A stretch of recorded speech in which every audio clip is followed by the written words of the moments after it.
Hello，大家好啊！芬芬小主意又同大家見面啦。今日芬芬姨呢就想同大家分享嘅呢就係一個湯水。呢個湯水呢就係素湯嚟嘅，即係齋湯就冇肉嘅，咁亦都好適合呢夏天去飲用嘅。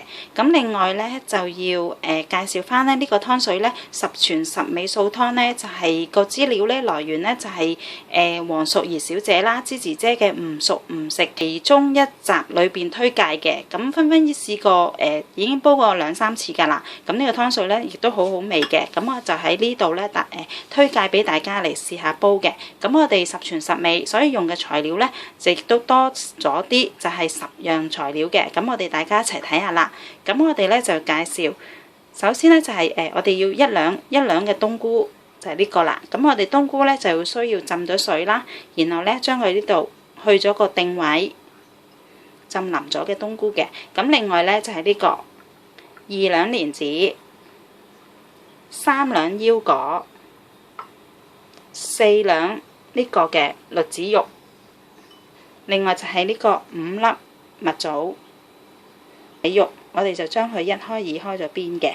咁另外呢，就係呢個7片嘅乾淮山，跟住呢，就係要一片嘅薑片啦，1個紅蘿蔔，最後呢，就係我哋嘅1個薯仔。咁薯仔呢，因為我哋去咗皮啦，就將佢切粒。薯仔就要浸住水嘅，所以我哋就擺喺呢度啦。咁就係咁簡單，呢10樣嘅材料，我哋將佢呢擺落我哋個煲湯煲度。咁芬芬姨呢就用咗4 litre 嘅水，4公升嘅水。咁亦都我量過呢，就大概呢啲屋企飯碗嘅份量啦，就大概係10至11碗，就擺落去我哋個湯煲度，只係將佢煲1小時45分鐘或者2個鐘，因為佢冇肉類㗎，所以咧就唔需要煲成2個幾3個鐘嘅。咁最多咧煲2個鐘咧，就已經可以享用到呢一個美味嘅湯水㗎啦。咁搬咗過嚟我哋呢一邊，咁我哋咧就煲滾我哋嘅水啦。咁然後咧，我哋當然煲湯咧，首先咧就係落咗薑片先嘅。我哋通常就阿媽教落就落咗薑片先嘅。咁我哋可以加我哋嘅紅蘿蔔啦、薯仔啦。記住咧，我哋要將啲薯仔去咗水喎。嗱，我哋將佢隔咗水分，然後將佢擺落去。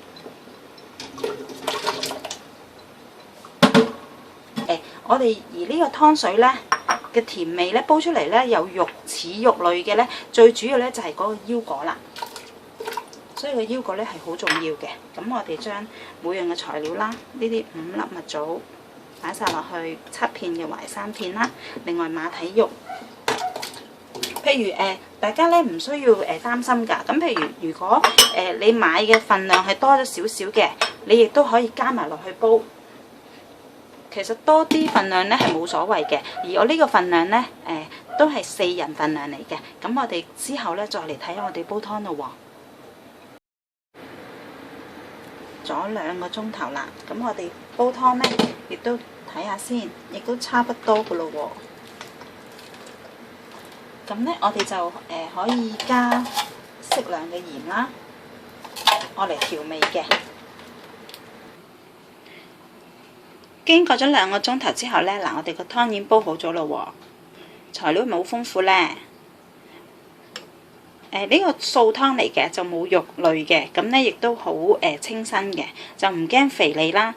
芬芬姨真係誠意推介你哋大家都試下煲呢個湯水啊！夏日飲呢都係飲咗呢好舒服嘅。